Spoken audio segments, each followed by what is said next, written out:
Bismillahirrahmanirrahim. Assalamualaikum warahmatullahi wabarakatuh. Waalaikumsalam warahmatullahi wabarakatuh. Sampurasun Badaya Priangan TV. Sampai. Kembali lagi bertemu dengan saya Zulkarnain Filnandi di acara podcast Priangan TV. Badaya, saat ini sedang ramai-ramainya isu tentang pendopo lama Kabupaten Tasik. Sebenarnya namanya pendopo Kabupaten Tasik ya, Kang Ki ya. Cuman sekarang entah kenapa jadi namanya jadi pendopo lama gitu. Mungkin ada pendopo baru di Singaparna. Isunya agak menarik nih. Sejak Bupati Tasikmalaya dilantik Pak Cecep, kemudian pendopo menjadi isu dan menjadi pembicaraan hangat. Saya kali ini menghadirkan dosen STIA Tasikmalaya, Dr. Haji Basuki Rahmat.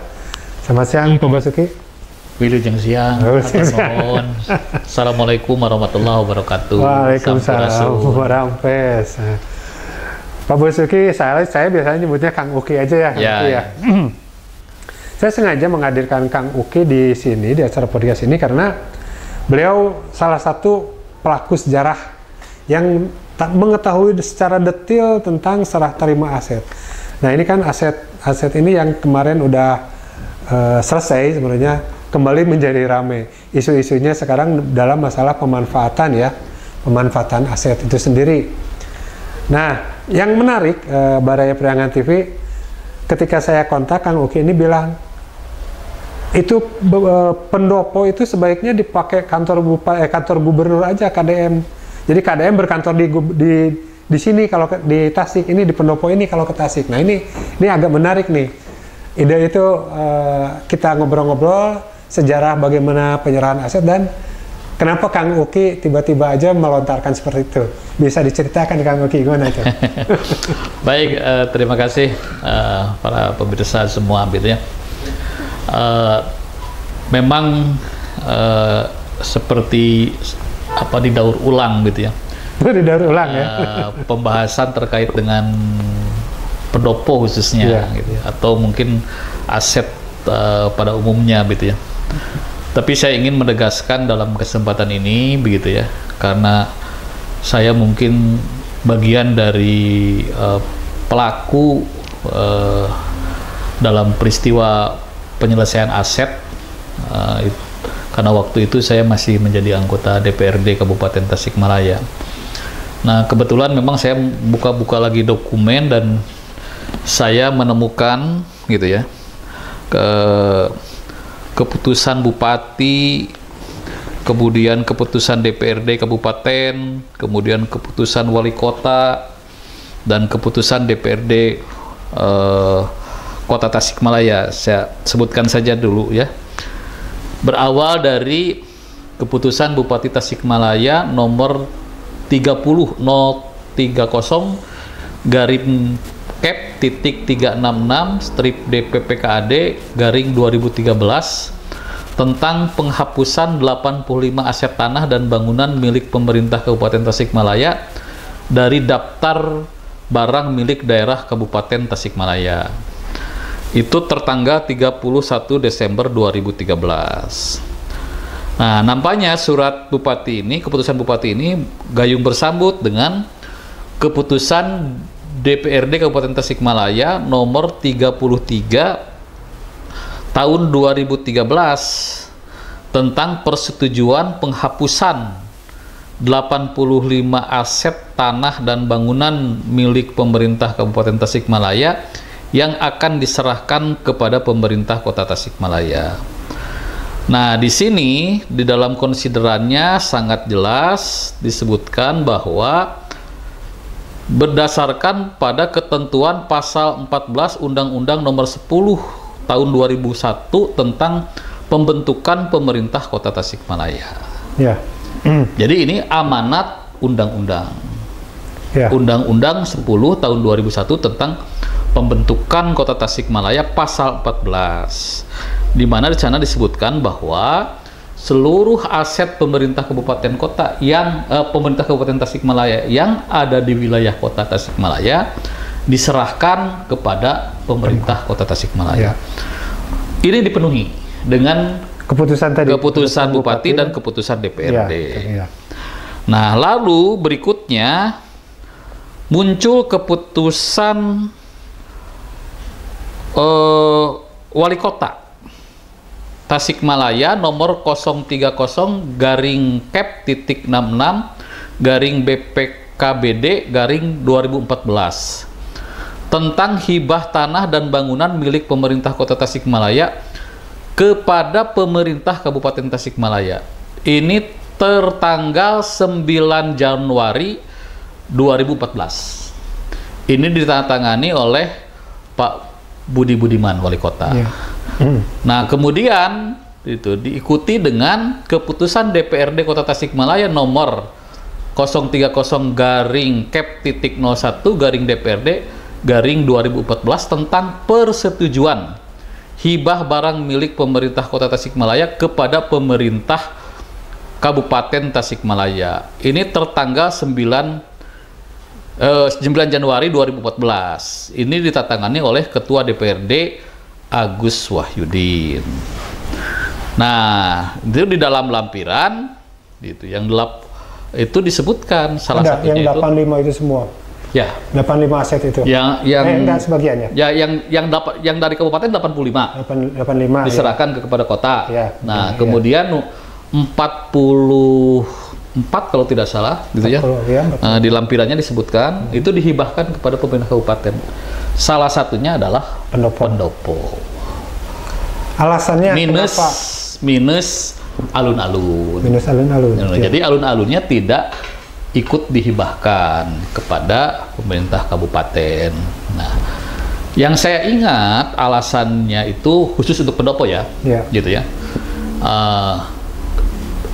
Itu karena faktor historis, kemudian simbolik, gitu ya.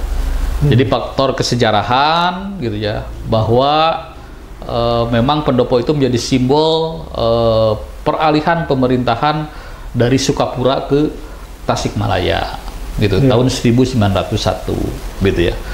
Nah, simbolnya itulah dengan didirikannya pendopo.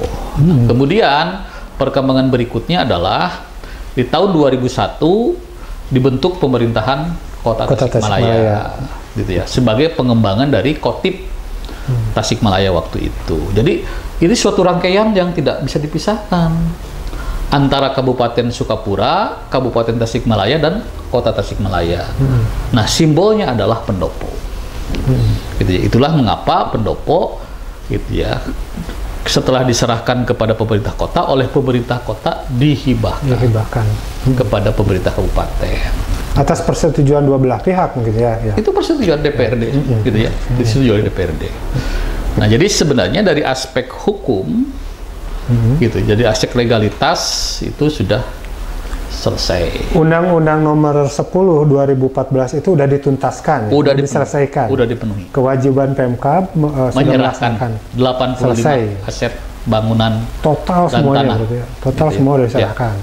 Dan kemudian sebagian dihibahkan kepada kabupaten. Gitu ya. Ya, antara lain yang saya ingat yang dihibahkan itu adalah pendopo ya, gedung Setda ya, terus gedung BPBD yang samping SMP 1. Dulu Bapeda ya, dulu Bapeda gitu ya.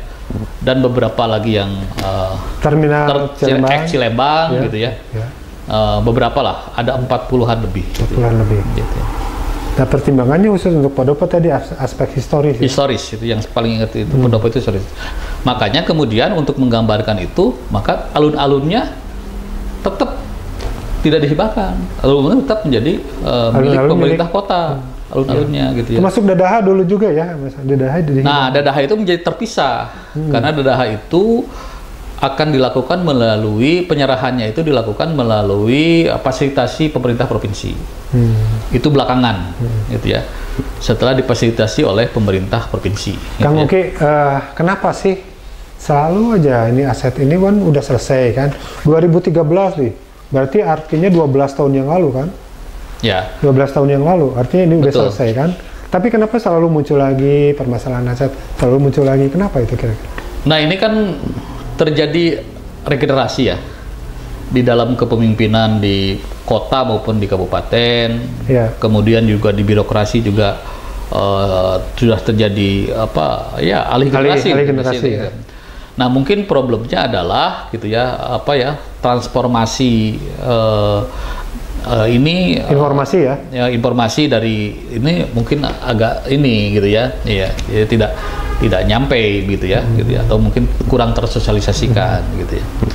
Nah, semestinya memang untuk menghindari hal ini gitu ya, seyogyanya kedua belah pihak gitu ya, memberikan informasi ke kalangan internal sendiri terlebih dahulu gitu ya, terkait dengan soal aset, supaya tidak lagi menjadi isu yang selalu digelembungkan gitu ya oleh pihak-pihak yang saya tidak tahu motivasinya apa gitu ya. Padahal ini sudah clear and clean lah gitu ya, gitu ya, bahwa ini sudah selesai dari aspek legalitas sejak tahun 2013 lalu. 2014. Tepatnya 9 Januari 2014. Berarti udah 11 tahun yang lalu. Gitu. Namun 11 Januari mah lagu, Pak. Kang,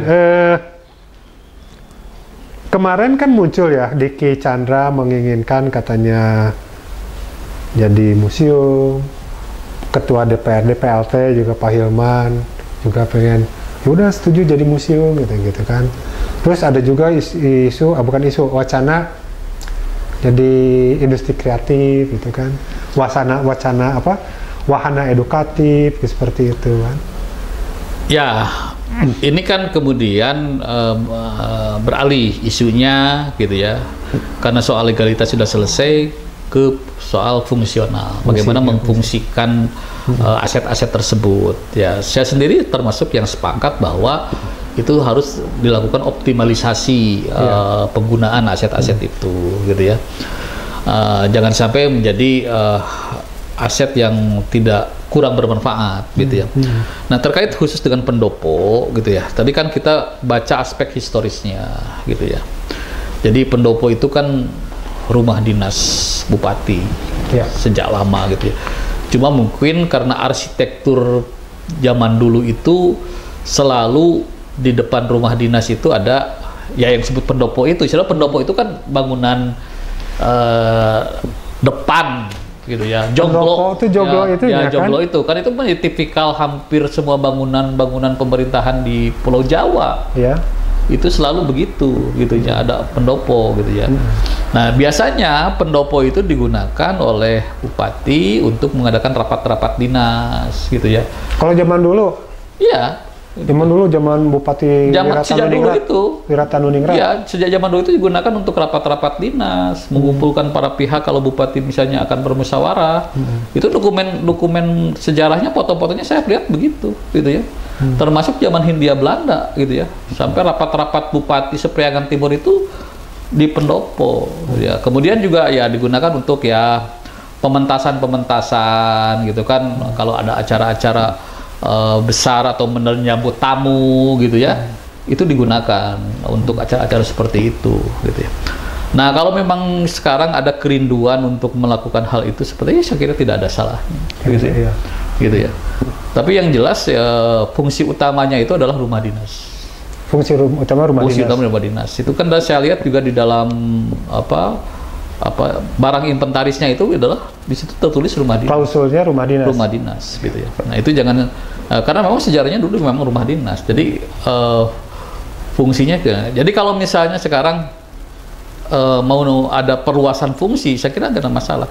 Tapi mungkin tidak boleh juga melupakan fungsi aslinya. Jadi itu karena bermakna simbolik gitu ya.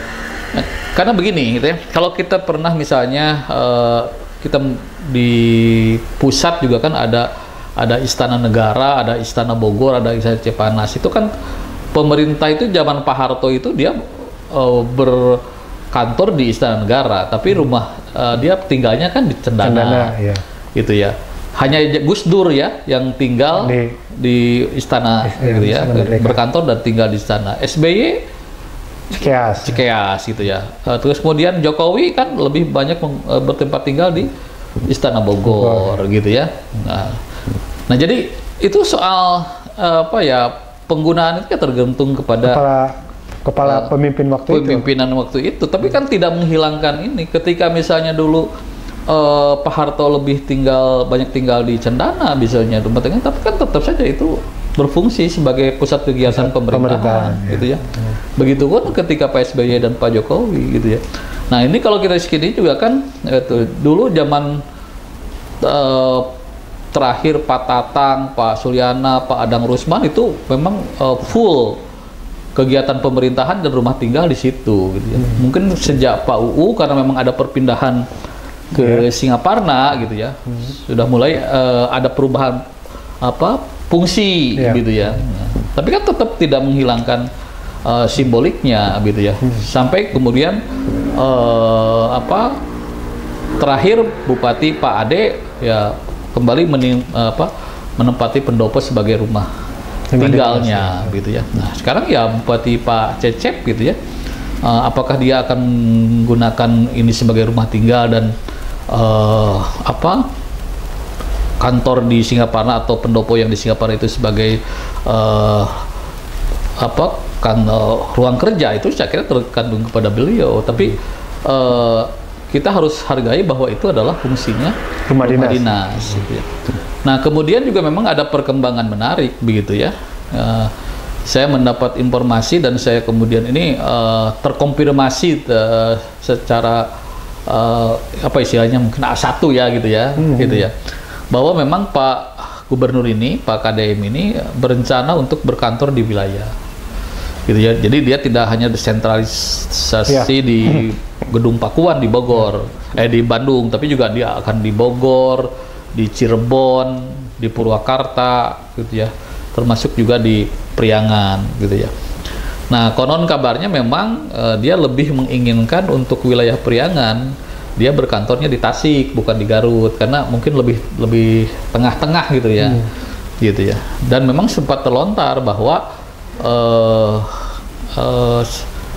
bagaimana kalau pendopo Bupati Tasik itu secara fungsional digunakan untuk kantor gubernur wilayah dengan status pinjam pakai. Gitu ya. Saya kira itu mungkin dari segi fungsional itu jauh lebih baik sih kalau menurut saya gitu ya. Gitu ya. Jadi tidak menghilangkan aspek historisnya, bahkan memperkuat sebenarnya, karena dulu Tasik ini pernah menjadi pusat pemerintahan tingkat keresiden Priangan.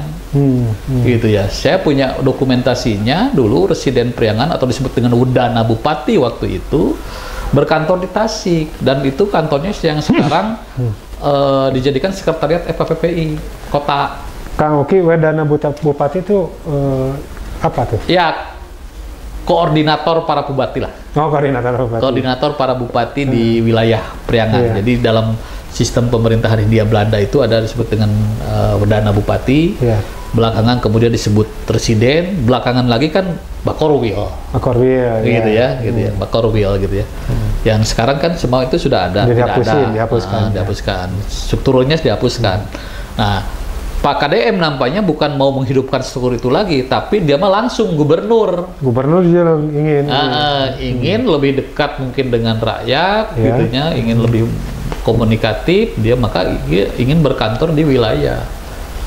Dan salah satunya adalah wilayah Priangan Timur, dia lebih menginginkan di Kota Tasik gitu ya. Kalau diprediksi nih, kalau memang KDM ngantornya di sini, sekali-kali misalkan dia muter muter wilayah itu, kemungkinan bisa ramai ya kayaknya. Pendopo akan lebih meriah mungkin ya. Lebih gejolaknya lebih ini ya mungkin. Lebih hidup gitu. Lebih terpelihara. Gitu ya. Mungkin pembiayaannya juga bisa sharing gitu ya. Karena pemeliharaan bisa oleh pemerintah Pemprov ya. Lebih fungsional lah, lebih fungsional lah. Jadi karena mungkin Pak KDM pasti ada orang yang standby, gitu ya. Terus kegiatan aktivitas kegubernuran kan bisa dilakukan di situ, lebih mudah karena kan fasilitasnya tersedia, gitu ya. Dan keuntungannya itu adalah tadi buat jadi lebih hidup. Itu aktivitas kegubernuran kan bisa di sini, artinya menguntungkan kota kabupaten. Yang ada di wilayah Priangan Timur lebih dekat, Ciamis dekat, gitu, Pangandaran bisa nggak usah ke Garut juga bisa ke sini gitu ya. Secara multiplier efek juga terhadap masyarakat sekitar akan lebih ini. Oh iya, itu khususnya untuk Kota Tasik. Karena nanti akan banyak aktivitas kegubernuran di sana gitu ya. Otomatis kan multiplier efeknya ya besar gitu ya. Gitu. Jadi kalau kita berbicara segi manfaat yang lebih besar, kalau memang dipandang bahwa bupati misalnya daripada 2 kantor gitu ya, lebih efisien misalnya, saya kira nggak ada masalah kalau itu. Tapi kemudian ya saya berharap jangan kemudian berubah fungsi gitu ya. Artinya terus terang kalau jadi museum saya nggak setuju. Kenapa? Ya karena kan historisnya rumah dinas dan sekarang rumah bupati gitu ya, simbol itu yang harus tetap dipertahankan gitu ya. Kalau mau museum ya bangun aja lah, atau mungkin salah satu gedung, kan ada beberapa gedung di situ ya. Iya. Itu salah satu gedung putihnya bisa jadikan museum sejarah gitu, aspek sejarahan gitu ya. Gitu. Saya kira daripada dibangun museum saya lebih sepakat untuk dijadikan kantor gubernur wilayah gitu ya, dengan statusnya pinjam pakai tentu. Pinjam pakai artinya bisa jadi kepemilikan tidak berubah. Pemprov nyewa misalkan. Ya seperti begitulah. Gitu. Jadi ada dana juga, dana sharing ya. Betul. Untuk Pemkab ya. Pemeliharaan, kemudian ada juga dana. Tapi kalau secara multiplier efek, kata bupati teh, aduh untungnya Kota Tasik itu kan milik kabupaten. Tadi dapat sharing. Nah, secara multiplier efek dari terhadap masyarakatnya gitu kan? Ya begini kan, kalau melihat itu sebenarnya kan antara kota dan Kabupaten Tasikmalaya itu kan tidak pernah secara diametral dipisah. Itu sekarang kan aktivitas di Kota Tasik itu banyak yang belanja, coba orang mana loh paling banyak? Ya gitu aja. Jadi janganlah pemimpin itu punya pemikiran gara-gara gara-gara Pemkab itu kemudian jadi terpisah segala-galanya. Enggak, kok masyarakat itu enggak, bahkan merasa bahwa ya dari dulu juga kita orang Tasik aja gitu ya, gitu ya. Nah, banyak yang aktivitasnya kan ya, apalagi di zaman sekarang kan, jangankan hanya wilayah kabupaten kan, mancanegara juga. Iya. Jadi janganlah gitu punya pikiran yang terlalu. Nah kan kepikirannya kia Kang, ketika jadi pendopo itu jadi ke rumah dinas bupati, gubernur ya, KDM kan sering bikin kegiatan modernnya. Mungkin tamu-tamu dari luar kota datang ke Tasik, nginep di hotel-hotel Tasik, gitu. Seperti itu dampaknya kan seperti itu bisa ya. Betul. Itu ya. Tapi jangan khawatir, bakal kabupaten juga kebagian kan. Kebagian sering. Kan suplai makanannya pasti dari kabupaten kan. Sayuran gitu ya, beras kan lebih banyak dari kabupaten. Pasar-pasar itu kan lebih diisi oleh produk-produk kabupaten. Jadi multiplier terjadi, bukan hanya untuk Tasik, bahkan untuk wilayah ke Ciamis juga saya kira akan terdampak begitu ya. Banyak positifnya lah gitu. Banyak positifnya daripada itu. Keuntungan lainnya selain itu? Ya artinya aset tetap terpelihara. Aset tetap terpelihara. Ya kan memang sekarang ada kekhawatiran gitu ya, bahwa itu ya memang kalau saya melihat kondisi, karena mungkin karena kemampuan keuangan daerah itu ya terbatas gitu ya, sehingga memang kalau kita lihat kondisi fisiknya kan memerlukan rehab gitu, gitu ya, karena sudah banyak yang lapuk gitu karena faktor tuanya gitu ya, gitu. Saya kira nanti akan dibantu itu terpelihara lah, karena itu adalah heritage. Ya, heritage ya. Ya bahkan karena saya melihat bahwa Pak Gubernur itu sangat peduli dengan hal-hal seperti itu, maka bisa melebarin bangunan-bangunan heritage yang ada di Kota Tasikmalaya itu bisa juga terurus. Terurus ya. Seperti tadi saya katakan itu yang sekarang sekretariat PPU Kota. Ya. Itu kan dulu gedung mahkamah militer, gitu ya. Kemudian dijadikan rumah kantor Udana Bupati Priangan, pernah gitu kan. Nah sekarang kan relatif hanya digunakan untuk sekretariat Ormas, gitu ya. Gitu ya. Mungkin yang lain banyak lain ya, gitu ya. Kodim misalnya itu ya, itu bangunan heritage gitu ya. Sebenarnya kalau menurut undang-undang peninggalan kepurbakalaan itu harus dipelihara, nggak boleh dirubah. Harus ada anggarannya nih, pemerintah harus mengeluarkan anggaran. Sebenarnya banyak ya di Kota Tasik itu, khususnya bangunan-bangunan itu yang sekarang sudah mulai agak terabaikan. Iya. gitu ya. Ini harus di mungkin lah ya. Momentumnya dengan itu bisa jadi kan gitu ya. Termasuk rumah-rumah penduduk juga kan. Betul, banyak, kan? Betul, banyak yang udah sekarang jadi kafe. Betul, gitu. Nggak apa-apa jadi kafe, tapi bentuk aslinya nggak boleh dirubah. Jadi kan, rubah, gitu. ya. Aturannya begitu. Gitu. Baik Kang Uki, menarik sekali ya perbincangannya, terutama ini nih out of the box, lain daripada yang lain. Ketika orang bicara jadi museum, jadi ini malah ke kantor buku KDM lah, ya, seperti KDM itu. Aja lah, gitu. Ini juga mendekatkan KDM ke kita ya, seperti itu ya. Numpang populer juga lah gitu. Karena kan popularitas KDM luar biasa. Ya. Ada yang bisa mau disampaikan terakhir kata tentang pendopo nih? Ya artinya saya tadi sampaikan bahwa hentikanlah polemik tentang status pendopo.